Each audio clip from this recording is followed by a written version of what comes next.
You can never go wrong with limiting the use of social media.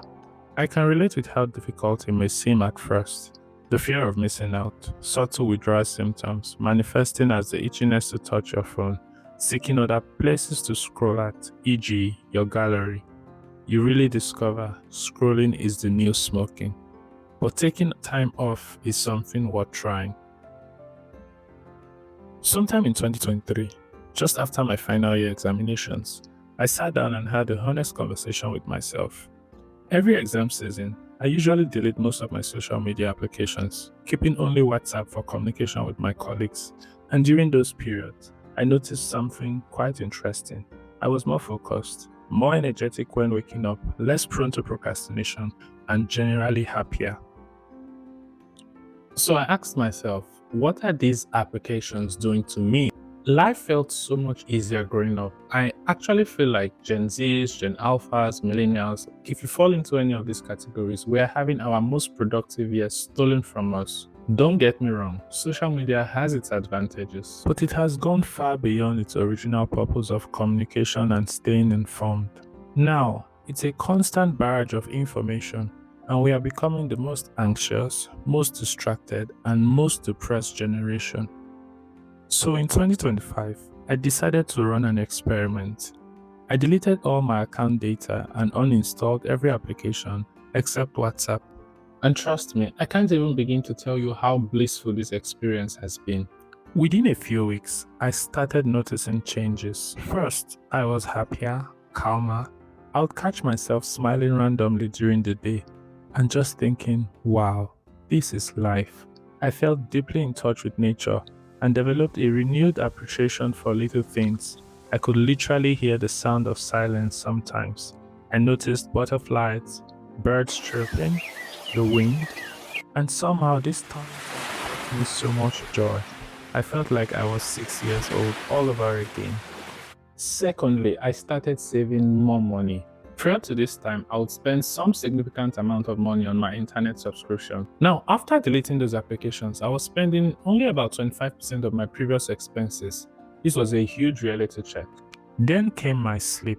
Honestly, I haven't slept this good in years. Don't get me wrong, I usually sleep reasonable length of hours. I've never suffered from insomnia or any sleep disorder, but the depth of my sleep. I would sleep for 5 hours and feel like I had slept for 8 hours. Sometimes I would wake up in the middle of the night feeling fully rested and think, it's not even done yet. Another surprising benefit was time. Suddenly there was so much of it. I remember studying in the library at Jesus College at Cambridge. I would plan to spend 4 hours on a task, but I'll finish in 1.5 hours. And I'll sit there wondering, has 1 hour always been this long? So without constant notifications calling for my attention, time felt much fuller and much more productive. With this abundance of time, something else began to happen to me. I began spending much more time praying and studying my Bible. That led me down the path I might share with you another day, when the Lord permits. But I can tell you this, I started sensing the tangible presence, the Holy Spirit with me everywhere I went. I used to have this experience when I go on retreats in the past, but I didn't know I could live in it every day. So if you would ask me, I know for a fact that that has been one of the greatest treasures so far and one of the major reasons why I'm never going back. Mentally, things changed as well. You know how you try to study and meditate? Your mind feels bombarded with thoughts. I used to struggle with that. But after a couple of months, the clutter reduced significantly. My mind became largely quiet. Thoughts would drop gently, like a drop of water in a silent room. I also finally had the time to pick up some interesting skills I've always wanted to learn: photography, videography. With an abundance of time, what excuse do you really have? And I genuinely enjoy them. At the same time, I felt a stronger need to connect more deeply with family and friends. I began reaching out via calls more often just to check on them. I've always cared about my people, right? But now I notice it was more intentional and more meaningful. My attention span improved massively as well. I'm back to being able to study for 8 hours with maybe just 2 to 3 breaks in between, like I used to as a teenager. Nowadays, we're told we need a break every 30 minutes. Now, frankly, I think that is exaggerated and very harmful. Deep focus is still very possible, but we've just trained ourselves out of it. And yes, I finally hit the gym. Something I had postponed for years because, quote unquote, I didn't have the time. It turns out I did have time. I was just giving it away to my phone.